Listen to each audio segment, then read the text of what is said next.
E aí, pessoal, bem-vindo de volta aqui na nossa próxima live. Vamos só aguardar mais pessoas entrarem, né, para a gente poder começar. Queria agradecer muito ao Yuri, que acabou de conversar ali com a Carol, né, bater aquele papo bacana. Foi muito legal a live deles dois, o papo foi muito enriquecedor pra gente. Adorei participar de tudo isso, ouvir o Yuri falando assim com tanto carinho da gente é maravilhoso. E bora lá, o pessoal do Amigos da Jubarte já tá aqui. E eu queria comunicar com vocês, na semana passada a gente até pensou em comemorar esse marco, né? A gente tinha 15 mil seguidores na nossa página do Instagram.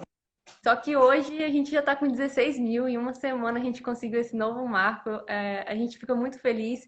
Não é só um número, não é só uma quantidade de pessoas seguindo a gente. Esse número representa pessoas que estão apoiando a causa, que estão seguindo a gente porque gostam do assunto, porque gostam dos gambás. Então isso pra gente é muito especial. E também essas pessoas, elas viram sensibilizadoras, né? Elas conseguem passar a nossa informação para outras pessoas. Ei, Thiago, prazer, boa noite, bem-vindo. Tudo bem, Yasmin? Como é que vocês estão Tava aí? fazendo aqui Vocês me ouvem bem? Tô ouvindo bem, Tá ouvindo bem? tô ouvindo Bom, bem. primeiro eu queria parabenizar vocês aí pelos 3 anos, né, de Projeto Marsupiais. Não é fácil não, né, Yasmin? Você sabe muito bem que trabalhar com conservação no mundo de uma forma geral, mas principalmente no Brasil, é muito difícil, várias dificuldades aí que a gente enfrenta também no Projeto Amigos da Jubarte. E é um prazer estar representando aqui o projeto e para a gente bater um papo um pouco sobre conservação, sobre baleia e os trabalhos que a gente faz aqui no Espírito Santo. Massa, muito obrigado por ter aceitado o convite, né, de participar aqui com a gente. O nosso intuito é poder apresentar, né, esses projetos maravilhosos que a gente tem aqui no estado para os nossos seguidores também. Acredito que quem segue o projeto Marsupiais também apoia essas outras causas ambientais, porque são causas maravilhosas. Então, acho que realmente tem que ter essa parceria entre projetos para que mais pessoas possam, né, ajudar a gente nessa causa. Eu falei durante algumas lives nesses dias que acho que é muito importante existir esses projetos ambientais, mas também é muito importante a participação da comunidade, participação da população, né? Que eu acho que quem tem mais voz ainda são essas pessoas. Então, esse é o intuito da live, de você poder contar um pouquinho o que vocês fazem no projeto Amigos da Jubarte, para que nossos seguidores também se apaixonem pelas Jubartes brasileiras. Claro, com certeza, é um maior prazer. Aliás, eu que agradeço o convite, na verdade. E contar um pouco da nossa história é muito emocionante, assim, particularmente para mim, porque se mistura um pouco com a minha história de vida mesmo, né? Lá atrás, em 2014, foi quando o projeto Amigos da Jubarte começou. E naquela época, a gente está falando do Espírito Santo, né, Yasmin? Eu sei que tem muita gente que segue vocês de outras partes do Brasil, mas aqui no Espírito Santo, né, o litoral capixaba, da capital Vitória, né, que é uma ilha, inclusive, nem todo mundo sabe disso, mas naquela época a gente já trabalhava com conservação, né, e a gente, através de dados de pesquisas que já existiam, né, naquela época, a gente teve o conhecimento de que baleias jubarte habitavam o litoral capixaba, né? Eram informações ainda confusas, não muito exploradas, vamos dizer assim. A baleia jubarte ela sempre foi muito associada à Bahia, né? Principalmente ao sul da Bahia, ao arquipélago dos Abrolhos. E naquele momento, assim, a gente trabalhando com conservação, com o meio ambiente, com a preservação dos rios, dos manguezais e das praias, né? Essa informação caiu como uma bomba para a gente, assim, sabe? Quando a gente ficou sabendo que naquela época, 2014, cerca de 17 mil indivíduos, 17 mil baleias jubarte, migravam para a costa capixaba, né? Na verdade, para uma região conhecida como Banco dos Abrolhos, que fica justamente entre o Espírito Santo e a Bahia. E naquele momento a gente quase não acreditou nessa informação, né? Porque quase ninguém do Espírito Santo tinha essa informação, excetuando alguns pescadores que estavam sempre no mar, alguns pesquisadores, biólogos, oceanógrafos, né? Mas uma pequena parcela da população. A sociedade capixaba não sabia desse verdadeiro tesouro natural que visitava e visita a gente todos os anos.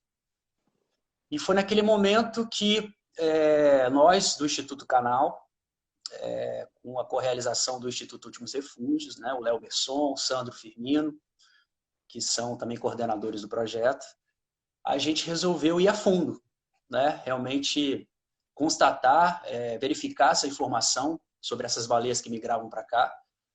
E a partir dali, em outubro de 2014, a gente fez uma expedição náutica, saindo de Aracruz, que é um município ao norte do Espírito Santo, ao norte de Vitória, na cidade na verdade, na região de Santa Cruz. E aí a gente navegou por mais ou menos 6 horas, 7 horas, e nessa expedição a gente simplesmente avistou mais de 70 baleias jubarte, assim, em 5, 6 horas de navegação. A nossa primeira expedição.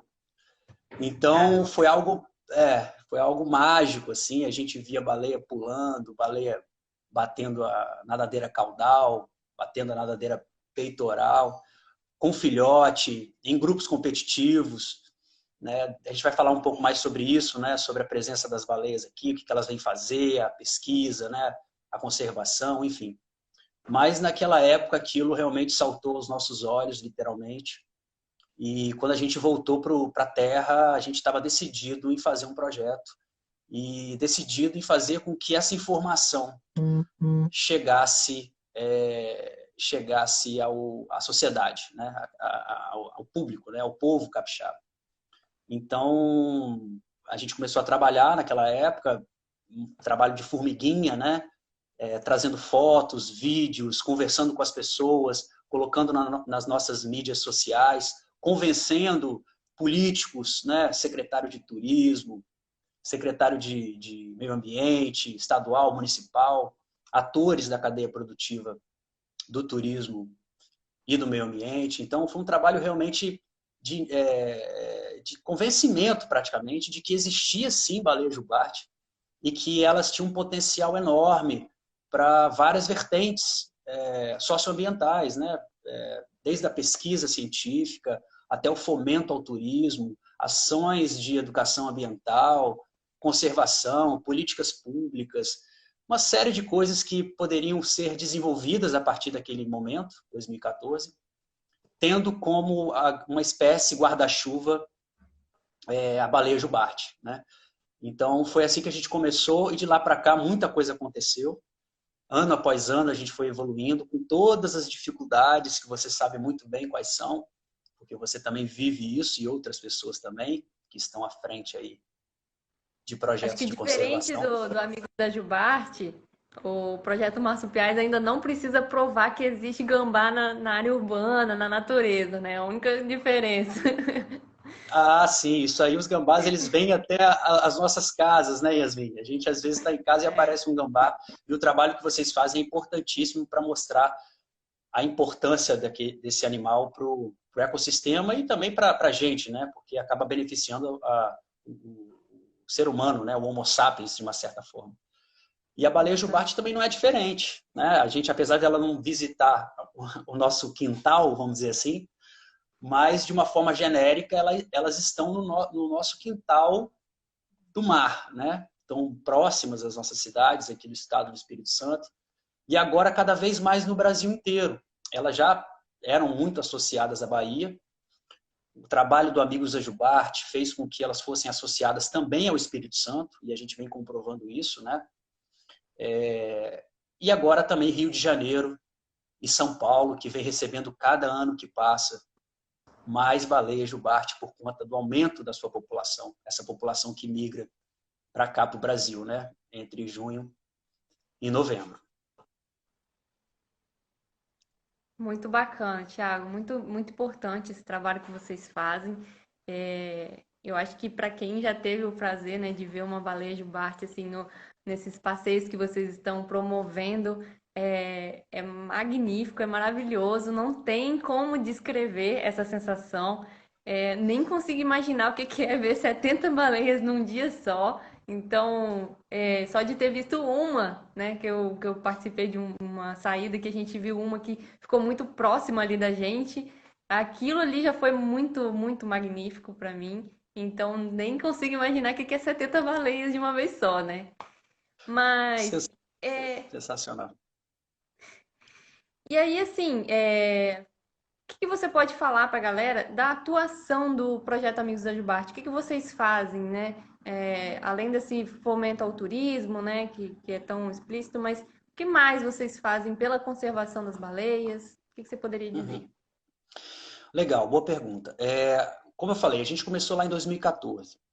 E a nossa primeira questão a ser respondida era entender a presença das baleias aqui, né? É claro que a gente já tinha algumas informações pretéritas, que elas obviamente vêm para cá para se reproduzir. A gente tem que lembrar que esse grupo de jubarte que se alimenta lá no sul das águas austrais, lá nas Ilhas Sandwich, né, no entorno das Ilhas Geórgia do Sul, elas migram para cá a partir de maio e chegam aqui em maio, junho, e vem para se reproduzir, né? Vem para se acasalar, para ter os filhotes, para amamentar os filhotes, treiná-los, enfim. Então, a gente, mais do que isso, a gente queria saber, entender aonde elas se localizavam exatamente, né? O que elas, qual a quantidade de baleia que fazia o uso do habitat dessa região, principalmente da Grande Vitória, onde a gente está localizado? Quais problemas elas enfrentam no litoral capixaba, né? Será que o fluxo de embarcação é um problema que elas enfrentam? A gente tem que lembrar que a baleia jubarte, durante muito tempo, ela foi classificada como um animal em risco de extinção, né? Lá atrás, no final da década de 80, as primeiras contagens de baleia jubarte no sul da Bahia chegavam a um número de 700, 800 indivíduos. Quer dizer, hoje a gente tem quase 25 mil baleias. Então, elas quase foram extintas por conta da caça indiscriminada dos últimos séculos, né? Então, a gente começou a se perguntar o que elas vinham fazer aqui, quais impactos elas sofriam aqui no nosso litoral. Lembrando que o Espírito Santo tem um complexo portuário muito sofisticado, né? É um dos maiores da América Latina. Aqui também tem uma prospecção de petróleo muito intensa, devido ao pré-sal. Redes de pesca, a indústria pesqueira também é muito sofisticada, muito evoluída aqui. Então a gente começou a perceber que elas sofriam algum impacto, né? Então, tudo isso, Yasmin, somado também o interesse da gente utilizar a baleia jubarte como conservação, né? Porque a gente fala de um ícone internacional de conservação, que é a baleia jubarte, que está presente em todos os oceanos do planeta, é uma baleia cosmopolita, como a gente costuma brincar. Ela poderia ser utilizada também como, além de ícone de conservação, como um ícone de desenvolvimento turístico, né? Porque a baleia jubarte também ela é utilizada, é a baleia mais usada para observação natural. Muito por conta do seu comportamento, né? A baleia jubarte, ela é espetaculosa, né? Ela gosta de se exibir, ela salta, ela bate a nadadeira peitoral, a caudal, enfim. Então a gente entendeu que o nosso trabalho seria, prioritariamente, fazer um trabalho de pesquisa, né? Para poder monitorar esse grupo de baleias que migra para o Espírito Santo todos os anos. Daí a gente criou o Jubarte Lab, né, que é a nossa plataforma de pesquisa científica, em parceria com a Universidade Federal do Espírito Santo, né, principalmente o Laboratório de Nectologia.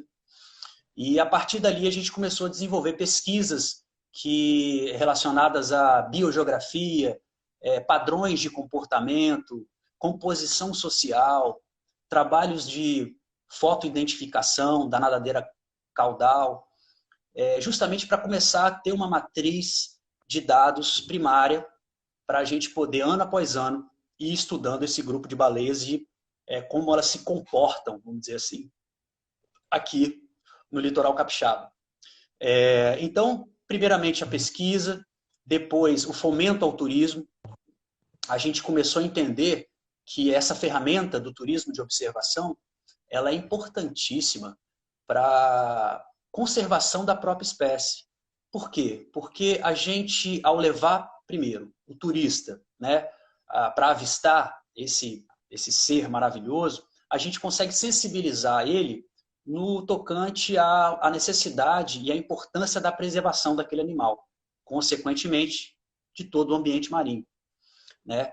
Então, o turismo de observação ele consegue gerar emprego, ele consegue gerar renda para toda uma comunidade através do ecoturismo, que é uma indústria limpa, né? E além disso, trazer a mensagem da conservação para essas pessoas. Então, agregando esses valores à baleia, a gente consegue trazer o desenvolvimento sustentável para o nosso estado, né? Então, esse é um trabalho também que a gente iniciou lá atrás.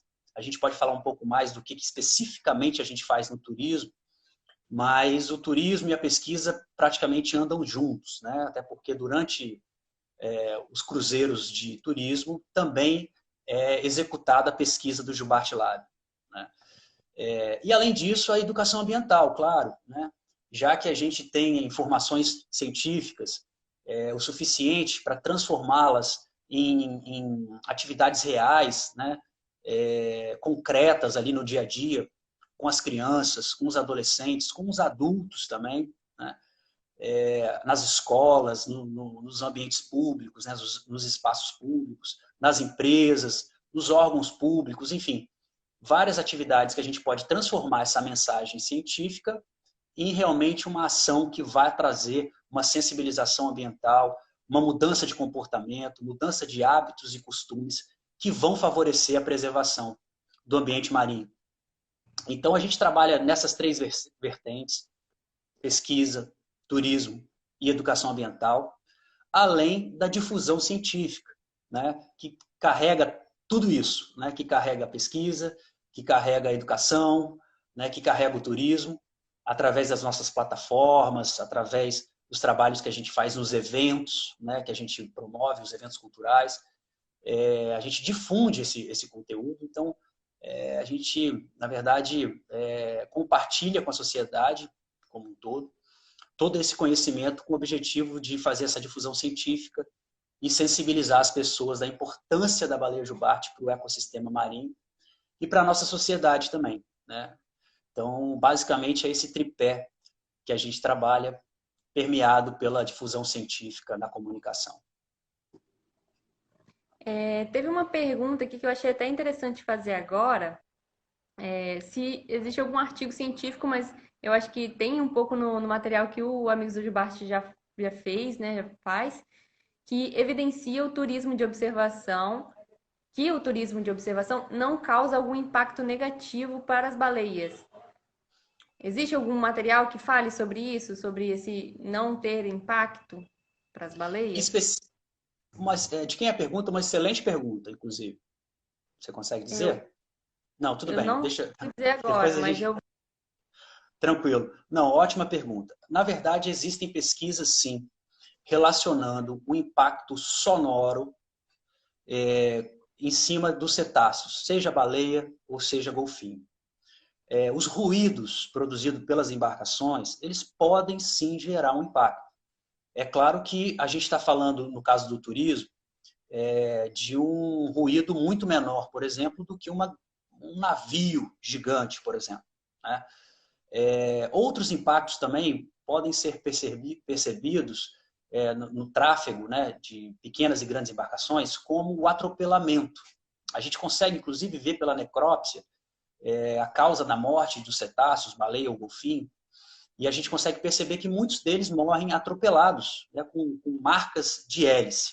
Então, respondendo especificamente, a Penha está falando que foi o Gleidson Nunes que perguntou. Gleidson, especificamente o impacto negativo da atividade do turismo, não. Até porque eu vou complementar a pergunta o impacto do turismo é muito positivo para a conservação da espécie. Eu vou separar, destrinchar essa pergunta em duas. A primeira é, uma embarcação pode gerar impacto num cetáceo, num delfinídeo ou numa baleia? Sim, pode. Um grande navio, uma pequena embarcação, principalmente pelo ruído do motor ou pelo atropelamento físico, né? É por isso, aí trazendo para a parte do turismo, é por isso que nós, do Amigos da Jubarte, a gente tem uma preocupação muito grande no monitoramento do turismo e na capacitação da cadeia produtiva turística. É por isso que todo ano, no início da temporada, em junho, a gente junta todas as agências, as operadoras turísticas, os mestres de embarcação, para poder capacitá-los, né? E certificá-los. Nessas capacitações, a gente passa, dentre várias outras coisas, mas duas principais, que é a questão da segurança no mar, relacionada à embarcação e à capitania dos portos. E a segunda coisa é a legislação de proteção aos cetáceos, que é vigente no Brasil, que é a portaria 117. A última atualização foi a portaria 117 do IBAMA. Então, se esses agentes capacitados, inclusive que a gente monitora com a presença de um pesquisador a bordo, se esses turistas, né, se essa embarcação respeitar a legislação de proteção aos cetáceos, esse impacto vai ser quase zero, vai ser quase nulo. Até porque existem regras estabelecidas na Norman número 1 da Capitania dos Portos, aí falando mais em embarcação e não da ecologia, que também regulamentam a questão do motor, né? Então, que não emita muito ruído, como um grande navio pode emitir. Então, isso você diminui em quase zero os riscos de impacto no turismo de observação, quando feito de forma responsável, seguindo todas as normas que existem no Brasil. Isso é importante dizer. E aí, para quem tem a curiosidade, pode entrar, acessar no Google, escrever Portaria 117 do IBAMA, ou então procurar no site do ICMBio, do Centro de Mamíferos Aquáticos, né, do ICMBio, que lá eles disponibilizam todas as normas de avistagem. Ou até mesmo no nosso site, no queroverbaleia.com, existem algumas matérias lá que a gente fala dessa legislação específica de proteção aos cetáceos vigente aqui no Brasil. Então, existe sim pesquisa e publicações relacionando o impacto de ruídos e atropelamento à baleia, mas não especificamente ao turismo. E agora, só para complementar a pergunta, o turismo, ele talvez seja a principal ferramenta de conservação da própria espécie baleia jubarte. Né? Por quê?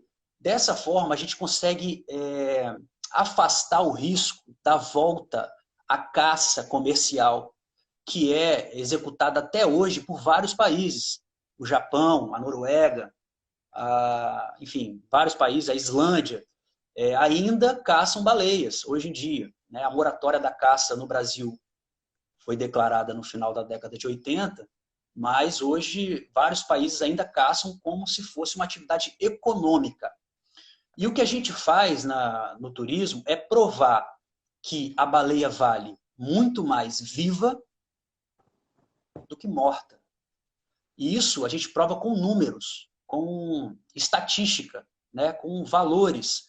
Hoje, só para você ter uma ideia, Yasmin, de valores, de quanto a baleia vale, é estimado que cerca de o turismo de observação de baleias, ele gera cerca de 3 bilhões, com B de bola, 3 bilhões, com B de baleia, né? 3 bilhões de dólares anualmente. E esse turismo é praticado em mais de 100 países no mundo. Ou seja, gera emprego, gera renda de uma forma sustentável e beneficiando a conservação. Então, respondendo mais uma vez, sintetizando a pergunta do nosso amigo, a observação de baleia, ela gera muito, mas milhões de vezes mais pontos positivos do que negativos. Isso é sem sombra de dúvidas.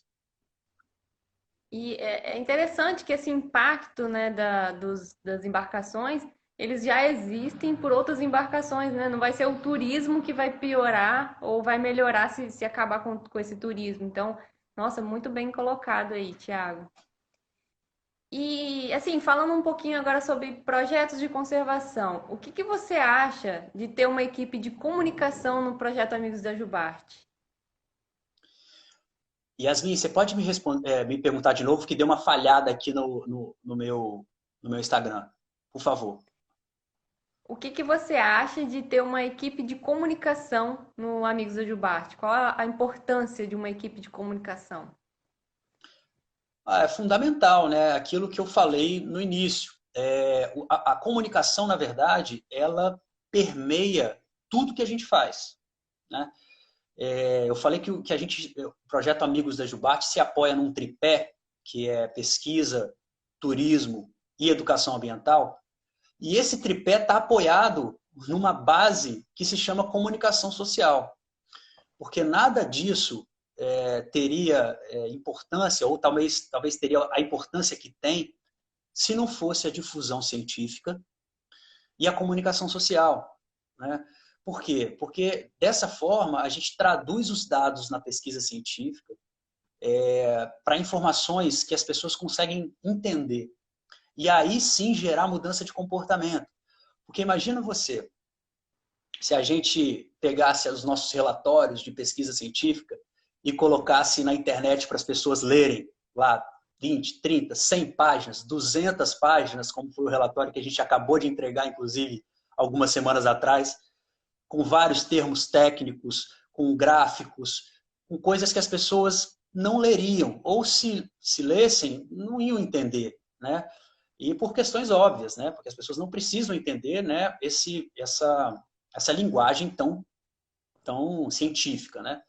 Então a comunicação, ela serve muito para isso, para transformar, para traduzir o que a gente faz na ponta da lança, lá na pesquisa, para algo mais popular, para ser absorvido pela sociedade, né? Isso na pesquisa, isso no turismo, isso na educação ambiental.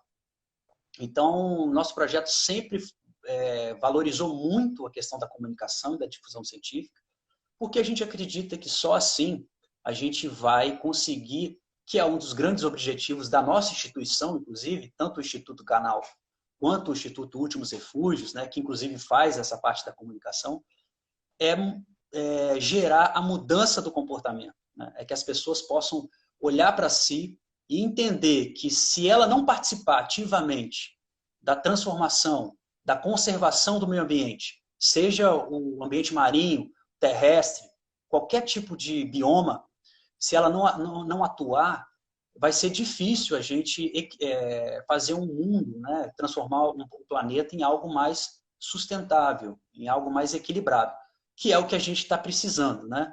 Eu acho que o momento atual dispensa qualquer defesa do que eu estou falando. A gente está vivendo aí uma pandemia que, muito por conta desse limite que foi ultrapassado entre o homem e a natureza.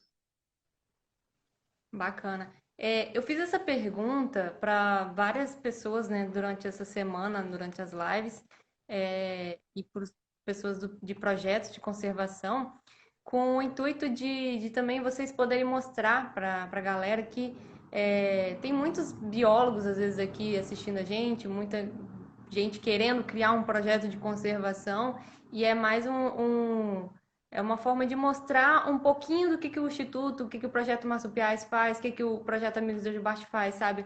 Levar para essas pessoas como a gente está desenvolvendo o nosso projeto, por que está dando certo, né? O Amigos do Jubarte, por que ele está dando certo? Porque tem também a comunicação envolvida, né? Então, foi mais um motivo de as pessoas conhecerem o que tem por trás de cada projeto desse, sabe?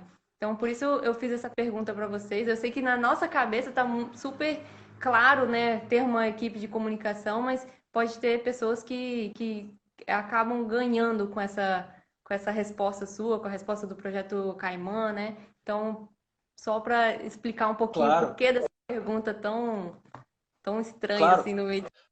Não, lógico. E Yasmin, eu acho que é isso. A gente se inspira naquilo que a gente vê, né? A gente só sente aquilo que a gente consegue observar de uma certa forma, com qualquer sentido nosso, pessoal, né? Inclusive, o Últimos Refúgios tem um lema muito interessante, que é: a gente só protege o que a gente conhece, né? Não sei se nessas palavras, mas é algo nesse sentido. E eu acho que é por aí, né? A gente só se interessa por um projeto quando a gente tem acesso à informação dele, a gente só se interessa em proteger algo quando a gente sabe que ele está ali e está próximo da gente e que é possível fazer algo. Então, a comunicação, ela permeia isso tudo, né? Ela permeia pesquisa, educação ambiental, turismo, e ela inspira também, né? Ela inspira as pessoas. Eu fui inspirado lá atrás com uma comunicação não tão moderna quanto essa que a gente tem hoje, né? De Instagram, lives. Naquela época que eu digo lá, 2013, 2012, ainda não tinha tanta ferramenta assim online, live para fazer. Mas, de qualquer forma, eu fui impactado por várias iniciativas, e foi a comunicação, de uma certa forma, que me impactou, que trouxe essa mensagem para mim. Então, se não houvesse essa estrada para trazer a informação, eu não teria sido impactado, talvez não estaria fazendo o que eu faço hoje. Muito massa. É um pouquinho da próxima pergunta que eu tenho para você. E hoje você é coordenador no projeto Amigos da Jubarte, mas o que te motivou a trabalhar com a conservação de baleias lá atrás? O que te levou a trabalhar com isso? Eu não lembro, mas eu acho que você era de uma área um pouco mais distante, né, da questão de biologia, de veterinária, enfim. Conta um pouquinho da sua história aí pra gente. Eu estudei administração na UFES, né? E lá atrás, quando eu estava cursando administração, eu comecei organizando congressos estudantis, na verdade, né? Fazia os encontros regionais de estudantes de administração, encontro nacional de estudante de direito e tal. E eu sempre fui um cara muito, aí pessoalmente, desde criança, eu sempre fui um cara muito conectado com a natureza, assim. Sempre fui muito sensível, né, aos animais, aos ambientes naturais.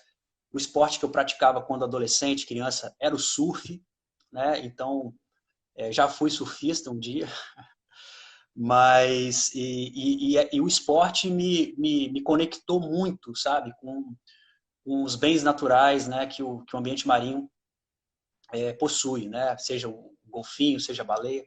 Então, lá atrás eu já tinha alguma coisa no meu inconsciente de que eu tinha que estar próximo disso, eu tinha que preservar. Depois eu trabalhei um tempo, muito por conta desse desdobramento dos congressos que eu fazia, com projetos culturais, né? E foi justamente nesse momento de projetos culturais que acendeu a luz da conservação. Porque todos os projetos, todas as atividades que eu desenvolvia junto com a minha empresa, isso lá atrás, a gente sempre dava um jeito de colocar algum ingrediente ambiental, porque já era algo que internamente já me seduzia, né?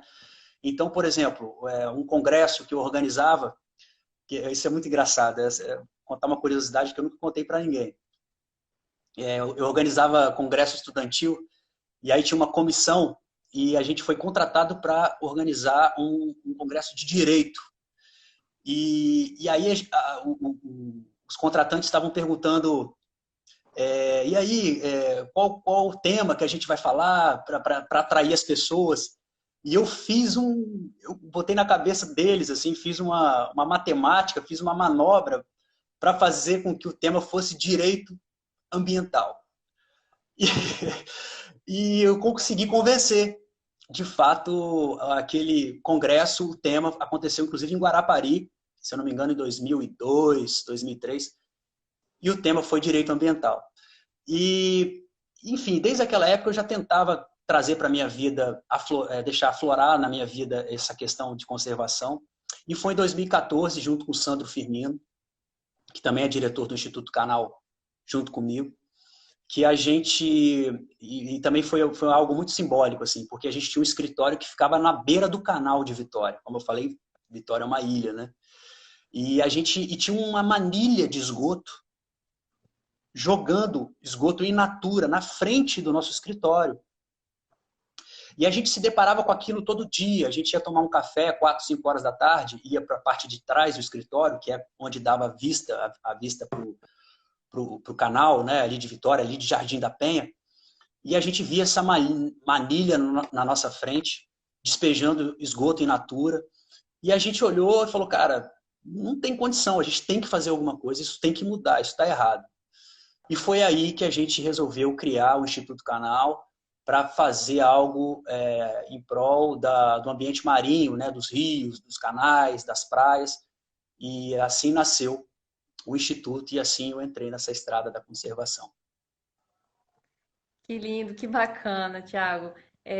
Isso mostra também para as pessoas, eu acho que você não precisa ser biólogo, né, para trabalhar com conservação ambiental. Você pode ser da área do direito e fazer um evento, né, de direito ambiental. Você pode ser da administração e administrar um projeto de conservação. Então, é um convite, né, para todas as pessoas.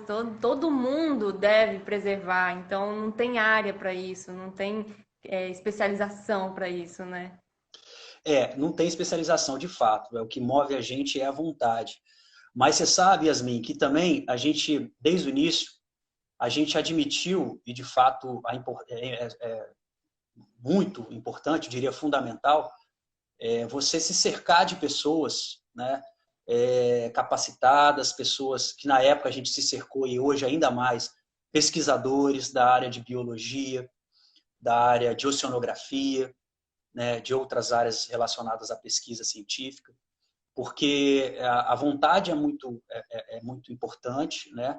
Talvez seja a fagulha inicial para que tudo aconteça, mas o respaldo técnico científico ele é fundamental, né? Hoje a gente vive uma crise talvez de identidade das pessoas, algumas pessoas, não todas, não creem muito na pesquisa, né, na ciência, e isso é muito grave. Infelizmente, no Brasil, a gente está passando em alguns momentos por isso, e a gente sempre foi e sempre apostou muito na ciência, muito na especialização científica, na pesquisa, na biologia, nos técnicos em biologia, nos técnicos em oceanografia, nos mestrados, nos doutorandos.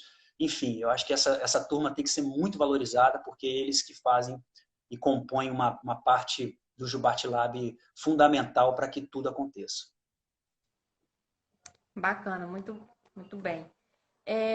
Eu acho que você já falou um pouquinho, mas se você quiser dar mais detalhes, como que se encontra a população de baleia jubarte no Brasil? E como que ela era há alguns anos atrás? Eu sei que você citou um pouquinho sobre isso, mas se você quiser dar um enfoque maior. Claro. Primeiro eu vou começar com uma notícia boa. O grupo de baleia jubarte que migra para o Brasil é o grupo que melhor se recupera no mundo. Então, essa é uma notícia que dá muito orgulho para a gente, porque geralmente o Brasil é muito associado com notícias ruins, né? A gente tem o caso da Amazônia, das queimadas da Amazônia, a gente tem o caso de alguns rios, alguns desastres ambientais que acontecem por aqui, mas essa é uma informação positiva e que vale a pena ser disseminada para o planeta. Aqui no Brasil, a gente trata muito bem as nossas baleias jubarte, a ponto de que elas eram menos de 800 indivíduos no final da década de 80 e hoje elas são quase 25 mil. E isso é notícia boa, a gente tem que espalhar também, né?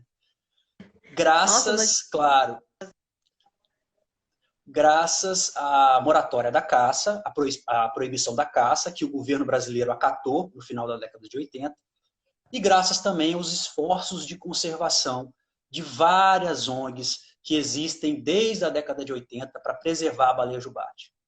Então, essa é uma informação boa. Como eu já disse lá atrás, eram menos de 800 indivíduos quando os primeiros pesquisadores no Banco dos Abrolhos, ali no arquipélago dos Abrolhos, na verdade, no sul da Bahia, começaram a fazer essa pesquisa, né? E elas foram se recuperando ano após ano, se reproduzindo em águas brasileiras, e hoje chegam nesse grupo de 25 mil indivíduos. No comparativo com outros grupos, e é importante dizer, Yasmin, que existem várias baleias jubarte, grupos de baleia jubarte espalhadas pelo mundo, né? Só na Antártida, além da brasileira, existem outros grupos que migram para outros lugares, que não para o Brasil. E é curioso, elas não se misturam na área de alimentação.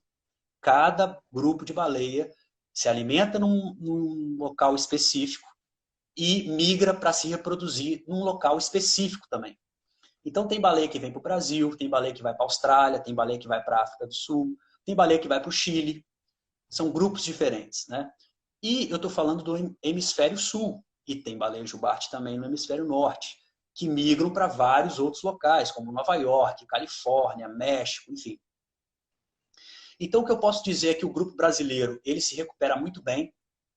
Ele tem uma população hoje de 25 mil indivíduos, o que é uma excelente notícia, o que tirou, inclusive, o status de conservação da baleia para quase ameaçada, para um status muito melhor. Hoje em dia, a baleia não é ameaçada de extinção pela IUCN, né, que é o órgão internacional, e pelo ICMBio ela continua quase ameaçada, porém com uma perspectiva futura muito melhor.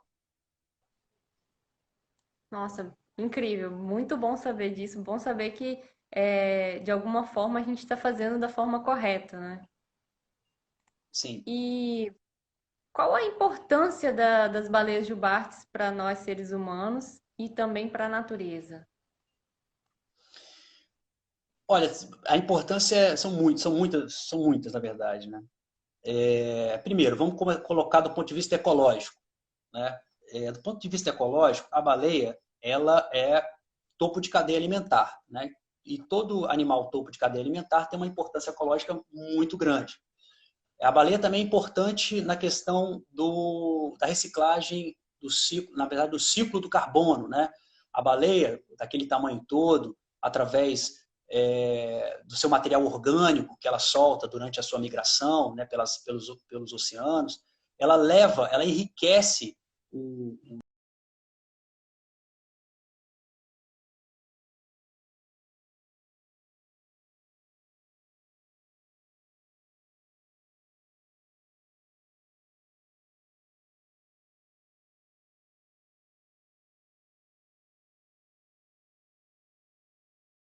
os mares mais profundos que são pobres de material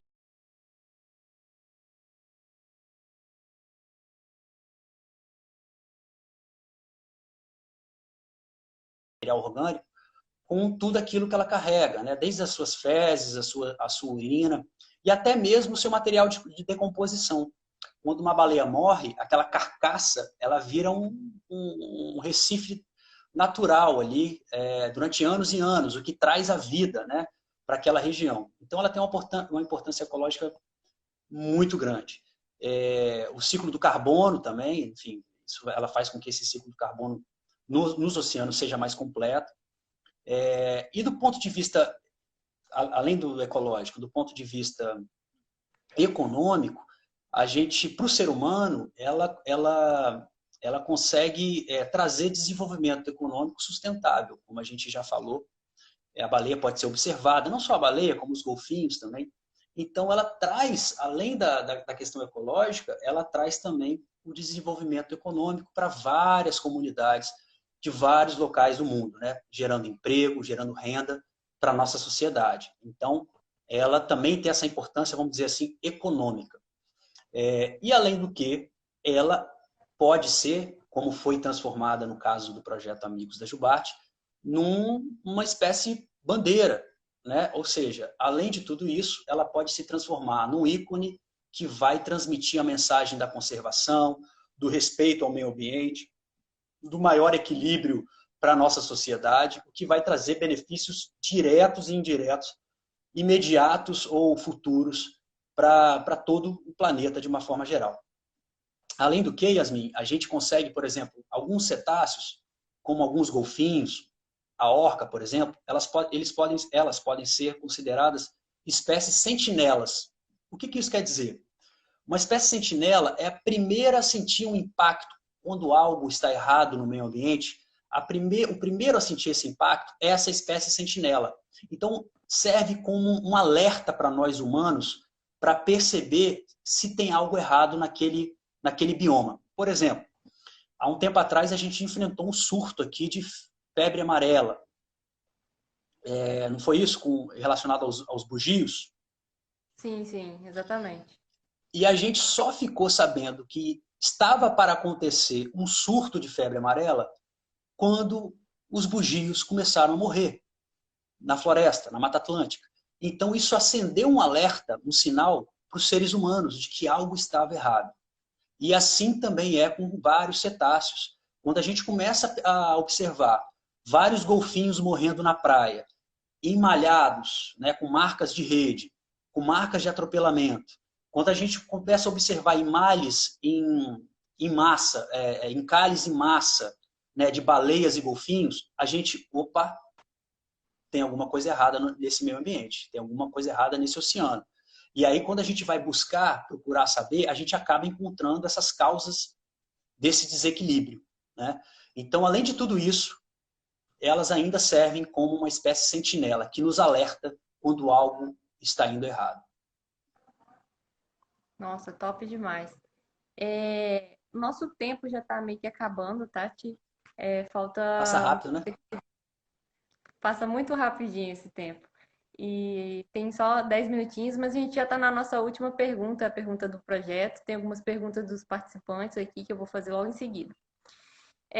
O que você diria para as pessoas que estão começando e querem atuar com fauna marinha? Como que se encontra, né, os estudos com a fauna marinha hoje em dia? E para pessoas que querem criar projetos de conservação, o que você diria para elas? Vamos lá. Para as pessoas que se interessam, eu coloco inclusive aqui à disposição os nossos canais do projeto Amigos da Jubarte. Quem puder seguir a gente, @Amigos da Jubarte, no Instagram, no Facebook.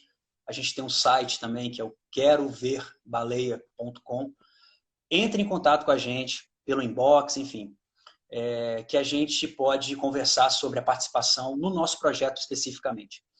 Mas, Yasmin, aos que se interessam e querem ingressar nessas atividades, existem várias instituições que desenvolvem importantíssimos trabalhos relacionados à fauna e flora marinha. Eu posso citar aqui alguns de cabeça, com certeza eu vou esquecer da maioria, mas, por exemplo, o Instituto Australis de Santa Catarina, que trabalha com as baleias francas, né? A gente tem o Tamar, por exemplo, que é uma grande referência na biologia marinha para todo o Brasil e para todo o mundo, né? A gente tem o Viva Baleias e Golfinhos, que é lá de Ilhabela, São Paulo. A gente tem o Baleia Vista também, que é lá de Ilhabela. A gente tem várias ONGs espalhadas pelo Brasil que trabalham, projetos cetáceos, por exemplo, que trabalham com conservação marinha. Então, eu aconselho dar uma gulgada, procurar saber em ONGs, que tem várias que desenvolvem no litoral inteiro brasileiro atividades e ações que valem a pena serem observadas e a galera que curte poder entrar e participar de uma seleção de estágio, acho que vale muito a pena. Empresas também, Yasmin, o Brasil é um terreno fértil para pessoas que querem trabalhar com biologia marinha. Por quê? Aqui cada vez mais está tendo mais porto, estão construindo mais porto, estão construindo mais plataformas de petróleo, dado ao pré-sal, e todos esses empreendimentos precisam de pesquisa para mitigar os impactos que essas atividades geram. Então, essas empresas de consultoria, elas contratam biólogos para poder fazer esses trabalhos, né? Então, é um terreno fértil, realmente, para essa atividade. Biólogos e oceanógrafos. E médicos veterinários também. Então, existem empresas, existem instituições, ONGs, e até instituições públicas, né? Como é o caso do Centro de Mamíferos Aquáticos, do ICMBio, do governo federal, que trabalha com isso. São nossos parceiros, inclusive. Então, a dica que eu dou é que procurem saber, pesquisem, que tem muita instituição bacana, público e privada, e do terceiro setor também, ou seja, ONGs, que trabalham com isso. Inclusive a gente. Se puderem entrar em contato com a gente vai ficar muito feliz. E a segunda questão foi a pergunta de quem quer criar uma iniciativa, né? Fazer uma iniciativa. Olha, crie, vão fundo, sabe? Mergulhem nessa, porque é desafiador, é difícil, mas se você realmente tem essa vontade, você acha que é possível, o conselho que eu dou é de você realmente se juntar a pessoas boas. O projeto Amigos da Jubarte só andou quando a gente realmente constituiu uma equipe de pessoas comprometidas, compromissadas, né, com a conservação, pessoas competentes. Então a gente se cercou de pessoas bacanas para poder ir junto com a gente, né, poder brigar junto com a gente. É preciso muita garra. A gente falou no início da live que no Brasil não é fácil ter um projeto de conservação, você sabe muito bem disso, né, Yasmin? Mas tem que ter muito desejo, muita vontade, muita garra, porque as dificuldades são inúmeras, mas tudo vale a pena quando você legitimamente tem esse desejo de fazer algo pelo meio ambiente, que é fundamental hoje em dia. Muito bem colocado. Acho que para a pessoa querer criar um projeto, ela já tem ali a plantinha, né, a sementinha plantada, então só mesmo regar para que cresça e floresça. Vamos abrir então para as perguntas da galera. A Marina ela perguntou se, além do turismo, o projeto tem o objetivo da pesquisa também. Então, você respondeu lá no início, né, de que às vezes até andam juntos, né? Só para complementar, a parte. Como é que é o nome dela? Letícia? Marina. Marina? Marina, a gente tem o Jubarte Lab, que é a nossa plataforma de pesquisa científica, que é composta por biólogos marinhos, oceanógrafos e médicos veterinários. E a gente faz, a nossa área de estudo é na Grande Vitória, é na Serra, no município de Serra, Vitória, Vila Velha e Guarapari, até a plataforma continental. Aqui a gente faz o trabalho de drone monitoramento, quer dizer que é o monitoramento dessa população de cetáceos, não só baleia, baleia e golfinhos, que fazem o uso do habitat dessa região aqui. Então, a gente faz essa pesquisa para poder levantar dados sobre riqueza, né, sobre geolocalização desses grupos, enfim, vários trabalhos que a gente faz de fotoidentificação, composição social, padrões comportamentais, enfim, várias linhas de pesquisa que a gente atua para ver se tem impacto, por exemplo, na navegação dos grandes navios, para ver se tem impacto na questão das redes de pesca, né, da indústria pesqueira. Então, o nosso trabalho ele é muito amplo no sentido de monitoramento das populações de baleias e golfinhos que residem ou migram para essa área da Grande Vitória, aqui no Espírito Santo. Perfeito. Tiago, a gente deve ter uns 3 minutos e tem 3 perguntas muito legais aqui para vocês.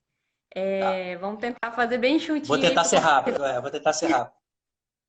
Existe algum meio pelo qual as pessoas podem fazer doações para o projeto Amigos da Jubarte? Sim, entre em contato com a gente. Eu vou deixar, como eu te falei, existe o Amigos da Jubarte no Instagram e no Facebook. Entre em contato com a gente que a gente passa os canais para vocês. Ou vou passar um e-mail. Vamos resumir, porque senão eu teria que teclar o e-mail aqui. Vamos resumir. Entre em contato com a gente no Instagram ou pelo Facebook no inbox. Pronto. Aí a gente dá a direção. Show. Como que vocês estão trabalhando a questão da pandemia com esse coronavírus? Vai ter passeio esse ano? Vocês programaram alguma coisa? Festival? Essa é a pergunta de US$ 1 milhão. E aí, como é que vai estar junho, julho, agosto, setembro? Difícil, porque é difícil prever. A cada semana é uma informação diferente. O que a gente está fazendo primeiro, a orientação, a gente segue a orientação da Organização Mundial de Saúde, a OMS. A orientação é fique em casa. Hoje é essa. Porém, a gente já está se preparando, criando protocolos de segurança, tanto para a parte de pesquisa científica, quanto para o turismo. Assim que for liberado, né, pelos órgãos competentes, municipais, estaduais e federais, a gente vai ter um protocolo já produzido para que tanto pesquisadores quanto turistas tenham que seguir obrigatoriamente esses protocolos para minimizar a possibilidade de disseminação do vírus. Então, mais uma vez, acompanhe a gente nas redes sociais, que constantemente a gente está informando sobre esses protocolos. Bacana, vou ficar de olho também. Legal. Última pergunta, último minuto. O Leonardo ele perguntou sobre qual a atuação do médico veterinário com a fauna marinha. Ótima pergunta. Por exemplo, o médico veterinário, ele faz a pesquisa, por exemplo, com a necrópsia. Os animais que encalham na praia, eles são direcionados para um médico veterinário fazer a necropsia e entender a causa da morte daquele cetáceo. E a partir daí, a partir dessa conclusão, né, da causa da morte, a gente consegue identificar se a baleia foi atropelada, se a baleia sofreu um dano por conta de uma pesquisa envolvendo sísmica, ou por conta de uma rede de pesca que ela emalhou e morreu afogada. Né? A baleia também tem que subir para respirar de 20 em 20 minutos. Então, o médico veterinário tem uma função fundamental no processo de conservação, de pesquisa e análise das baleias. E também a própria pesquisa em campo. Né? Um oceanógrafo, um biólogo e um médico veterinário podem ser observadores de bordo e podem coletar informações no campo. Engajando aí nessa pergunta, esse médico veterinário ele pode também estar estudando questões de doenças em baleias que não encalharam? Sim, sim. A pesquisa é um pouco mais complicada, complexa, né? Porque você tem que acessar esse animal vivo. Mas existem, por exemplo, pesquisas envolvendo morbilivírus, que é inclusive a gente vai falar em uma das nossas lives sobre isso, mas que a pesquisa pode ser feita com um animal vivo. Várias pesquisas coletando material, inclusive material da baleia, a gordura da baleia, né? Isso é feito com uma balestra, é como se fosse um arco e flecha que você tira um pedacinho da baleia para poder analisar em laboratório, ou seja, é feito com a baleia viva ou com um golfinho vivo. Então, sim, respondendo a pergunta, é possível fazer pesquisa com um animal vivo através de um médico veterinário. Então é isso, Thiago. Eu queria. Já fica o convite, hein, galera, para vocês participarem das lives que o projeto Amigos da Jubarte está realizando, né? E eu queria agradecer imensamente, né, sua participação aqui, participação do projeto Amigos da Jubarte, você poder representar.